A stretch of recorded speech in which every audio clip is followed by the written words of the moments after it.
the Press, every Sunday on NBC. In today's Mental Health Check, we're talking about a concerning new trend, young people turning to social media to self-diagnose mental health conditions. It's something psychiatrists say they're seeing firsthand, including Dr. Jonathan Slater, who wrote about what he describes as the TikTok self-diagnosis explosion.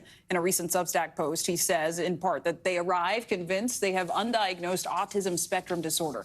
They've done their research, hours scrolling through TikTok videos, Reddit threads, and Instagram posts where others share similar experiences. They found community there and a framework that seems to explain why they've always felt different. Joining us now is Dr. Jonathan Slater. He's a clinical professor of psychiatry at Columbia University Irving Medical Center. I want to disclose, Dr. Slater, that we know each other. We treat a member of my family.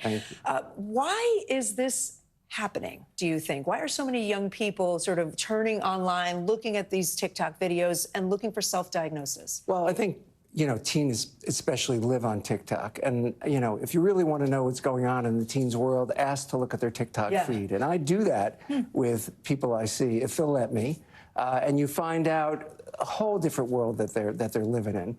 Why are they turning to it? I think they're looking for a community of people that they can affiliate with. I think they're trying to understand themselves. I think they want to be heard. And I think they find that on social media. And we called it a concerning new trend. What are some of the concerns that you specifically have about the self-diagnosing that you're seeing? Yeah, so there are concerns because sometimes the diagnosis is wrong. Sometimes they're searching for answers to try to understand themselves, and they actually are not whom they think they are or whom other people tell them they are. That can delay their getting into treatment. That could cause them sometimes to get the wrong treatment.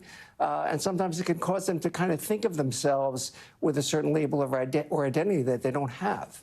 What have you seen in your practice? I know when you wrote about people, you changed their names, but what kinds of things are happening when they come in and say, Doctor, I think I've got autism? Yeah, I think I have to listen to them and hear them out, hear what their concerns are. And there's a subgroup of women, especially females, that have not been really found a place sometimes in our diagnostic nomenclature. They cross over different diagnoses. They don't really fit neatly into one category or another. So the first thing is I try to listen to them. And I try to make meaning out of what they're experiencing, the symptoms they're having, what they're looking for.